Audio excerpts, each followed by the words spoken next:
পবিত্র ঈদুল আজহাকে সামনে রেখে সারা দেশের মতো যশোর শার্শা উপজেলার নাভারুন বাজারে জমে উঠেছে ঈদের বাজার। তবে অন্যবারের তুলনায় এবারের বাজারে চোখে পড়ার মতো একটি পরিবর্তন। লোকজনের ভিড় তুলনামূলকভাবে অনেকটাই কম। এ কারণে অনেক ক্রেতা স্বাচ্ছন্দ্য ও সাশ্রয়ী দামে তাদের ঈদের কেনাকাটা সারতে পারছেন। একদিকে যেমন সময় বাঁচছে, অন্যদিকে মিলছে পছন্দের পণ্যেরও ছাড়। বিশেষ করে শিশুদের পোশাকের দোকানগুলোতে দেখা গিয়েছে আলাদা ব্যস্ততা। অনেক বাবা মা তাদের সন্তানদের নিয়ে এসেছেন মার্কেটে। কেউ কিনছেন জামা, কেউ বা পছন্দ করছেন পাজামা, পাঞ্জাবি বা রঙিন ফ্রক। জামা, জুতো আর চুড়ি আর মেহেন্দি, জামা, গেঞ্জি, তারপর প্যান্ট, শার্ট।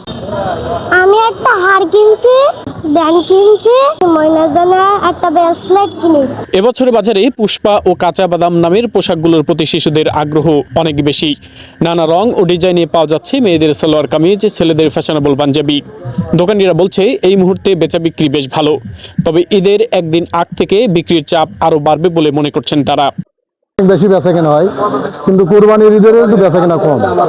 এই ঈদে গরু নিয়ে ব্যস্ত থাকে, রোজার ঈদে বেচা কেনা বেশি হয়। তারপরে আলহামদুলিল্লাহ যেটা হচ্ছে আল্লাহ শুকরিয়া ভালো। এটা মানুষ আছে কিন্তু বেচা কিনা সেভাবে নাই। বেচা কিনা এই দেখছে দামে দরে হচ্ছে না, চলে যাচ্ছে। বর্তমানে ব্যবসা বাণিজ্যের অবস্থা খুবই ভালো। এদিকে মধ্যবিত্ত ও নিম্ন মধ্যবিত্ত শ্রেণীর ক্রেতারা মনে করছেন জিনিসপত্রের দাম কিছুটা সহনশীল থাকায় এবারের ঈদের কেনাকাটা তাদের জন্য অনেকটাই সুবিধাজনক হয়েছে। যে আজকে একটা 1 পয়েন্টের গেঞ্জি কিনলাম সাদিয়া গার্মেন্টস থেকে, খুব ভালো স্বল্প মূল্যে পাচ্ছি দাম। এই তো পাঞ্জাবি দেখছিলাম, পাঞ্জাবি কেনার ইচ্ছা রয়েছে। আগের বছর শার্ট প্যান্ট কিনছিলাম, তো এবার একটা পাঞ্জাবি কিনবো। আজকে এখনো দামাদামি হয়নি, তবে এর আগে এখানে আসিছি, আমাদের কেনাকাটা মোটামুটি সন্তোষজনক আছে। একটা কিনেছি পছন্দ, এখন দাম যা হচ্ছে এখন পছন্দ না হলেও কিনতে হচ্ছে, আর কি করার।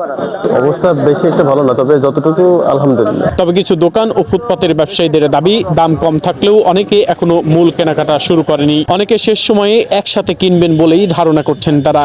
না, লাস্টে আগামীকাল আছে, ভালো হবে আগামীকাল চাঁদ রাত। শার্শার নাভারুনের ঈদ বাজারে এবার একদিকে যেমন আছে স্বস্তি, অন্যদিকে রয়েছে প্রস্তুতির ব্যস্ততা। বিক্রেতা ক্রেতা উভয় পক্ষই ঈদকে সামনে রেখে নিজেদের মতো করে পরিকল্পনা সাজাচ্ছে। কম ভিড়, সাশ্রয় মূল্য এবং পর্যাপ্ত সরবরাহ, এই 3 বিষয়ের সমন্বয়ে এবারের ঈদ বাজারটি ক্রেতাদের কাছে অনেকটাই ইতিবাচক অভিজ্ঞতা হিসেবে ধরা দিয়েছে। ছেলের জন্য সাইকেল কিনলাম, নতুন সাইকেল, আর একটু টুকিটাকি কেনাকাটা ছিল, একটু ড্রেস কিনলাম, কসমেটিক্স কিনছিলাম, হাতে চুড়ি। পুরুষ মানুষের আসল চাহিদা হচ্ছে তার পরিবারকে সুখী করা। তার পরিবার সুখী থাকলে সে খুশি থাকে। নাভারুন থেকে ইসমাইল হোসেন, নিউজ শার্শা। একটু